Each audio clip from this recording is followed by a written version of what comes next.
All right, guys. So we're gonna do one more, unless you want more videos, something like that. I need more help.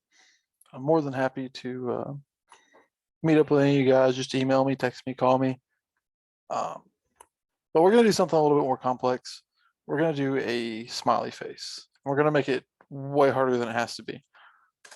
So I want you to, while I'm making this, I want you to be thinking of exactly how you would make this with the processes that we've already um, already gone over.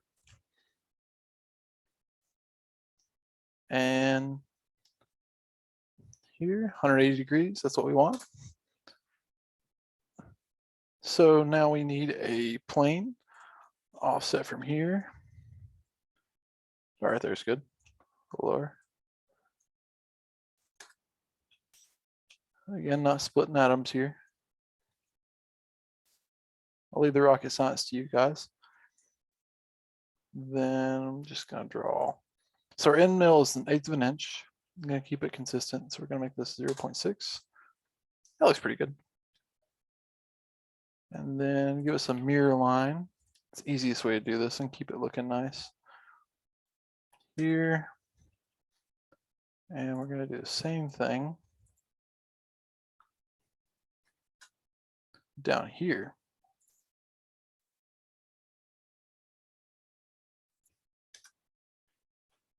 Okay. Make a slot, center point arc. Okay, so there's that. We need this to be around. So now we got our smiley face.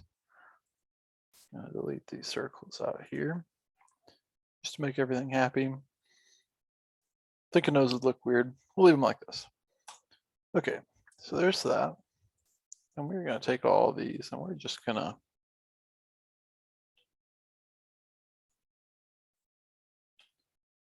make a smiley face. We're cutting. There we go. So now we're going to go into manufacture like we normally would.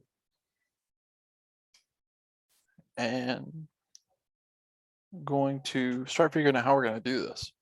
So we're going to go into setup just like normal. We're going to pick our Fidal here. I'm going to pick our stock point. Now on circular things, I like to pick the middle.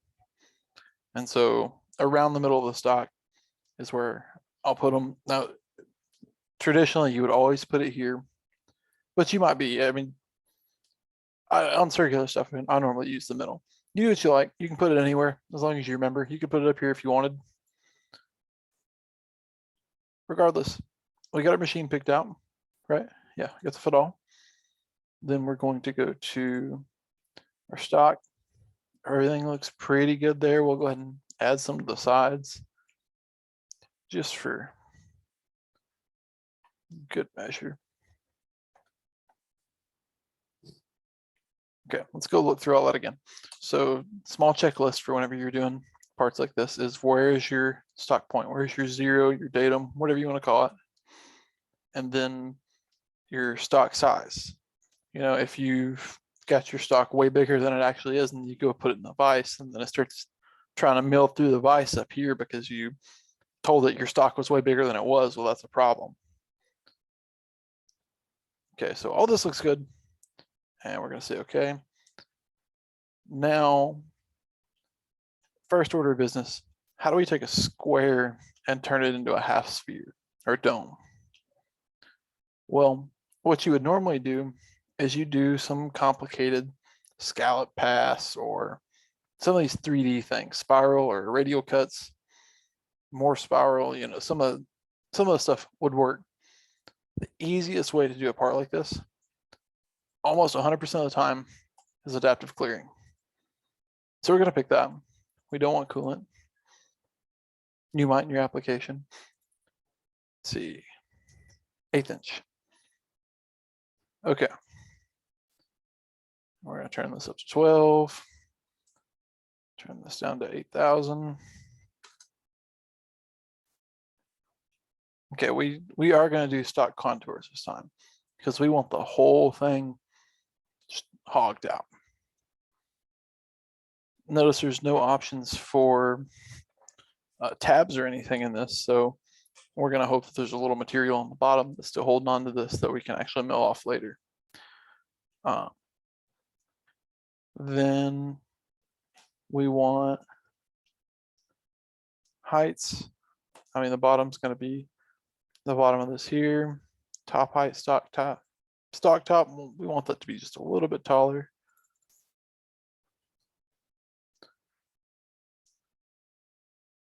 Then passes.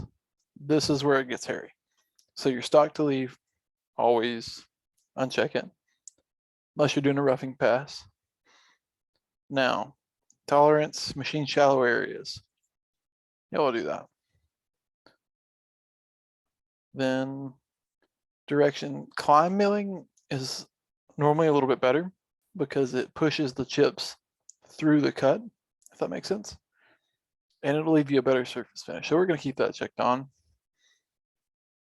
Maximum roughing step down. For this, we're going to do 0.08. And then fine step down can be 0.04. And you want to define both of those in this because it's actually going to do roughing passes and everything else. It's going to come through and hog out some stuff really fast. And other things, it's going to do kind of slow, and it's going to get the fine detail in there, get all your dimensions just right.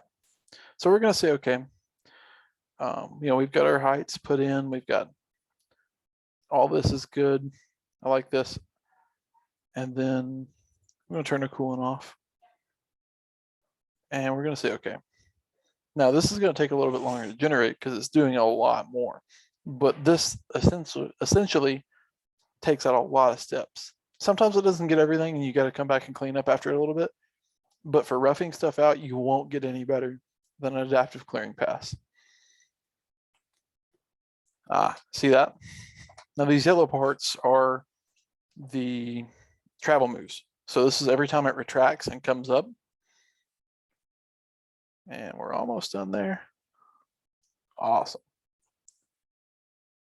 So now this is what's satisfying to watch. This is a tiny end mill. You should never do a job this big with a small end mill, but I mean, this is 16 hours worth of stuff. That's totally ridiculous. But and it just keeps going and going. It's awesome. Now you are going to have to sand some of these just to get your finish just right. You can see the smile coming out now in the eyes.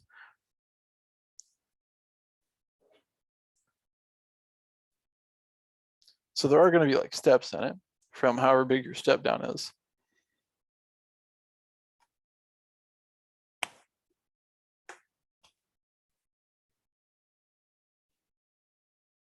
I've got a red line down here.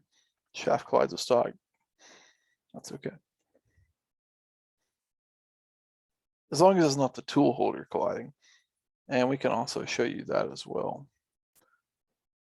Where's the... Oh.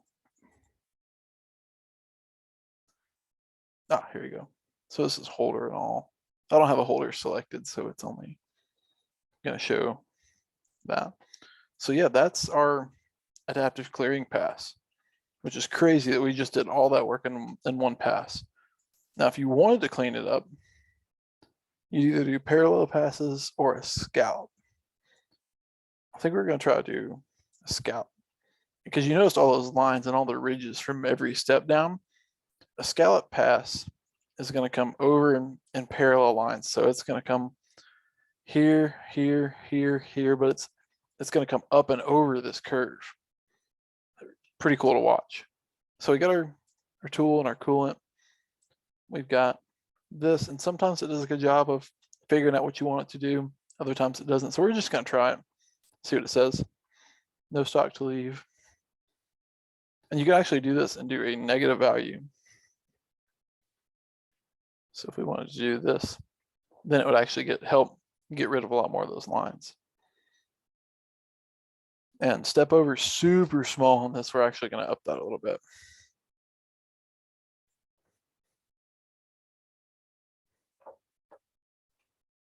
there's that. Our heights, bottom. Okay, stock top. Okay, so we're gonna let that generate right quick.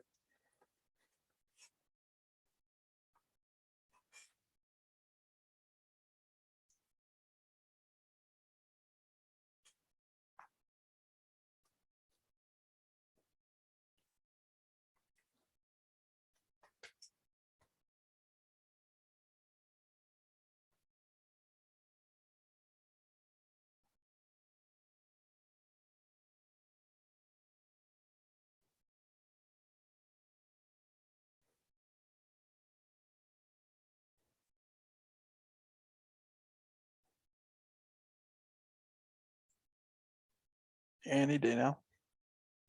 I will pause this recording so you guys don't have to watch it. Okay, so you can kind of see what this did here.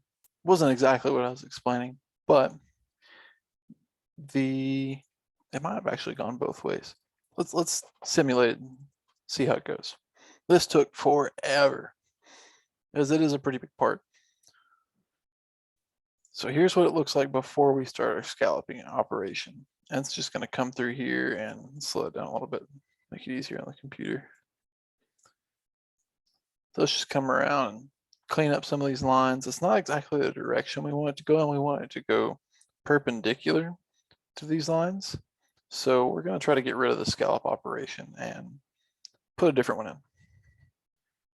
So what's the other one? Parallel.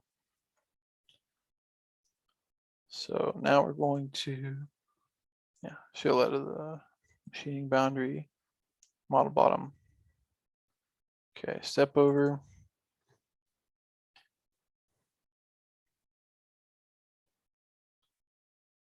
Okay, let's see how long it takes that to generate. Oh, not that long. Okay. So you see how this is going perpendicular to the lines that we're going round and round. That's going to help us with our surface finish. And it'll get rid of some of those lines, make it a lot easier, a lot less sanding. So this is what it looks like before our parallel passes. And it's just going to start off real slow. You see how it's arching up over this. That's exactly what we want. And you can make your step over smaller and smaller to get this distance here tighter and tighter. See how it's only catching a little bit of this. It's not getting any of this done here at all. Probably because of the length of the end mill, but Fusion's pretty smart. So I figured I would share that with you guys as well. It'll make your lives a lot easier. And I would encourage you to look through some of the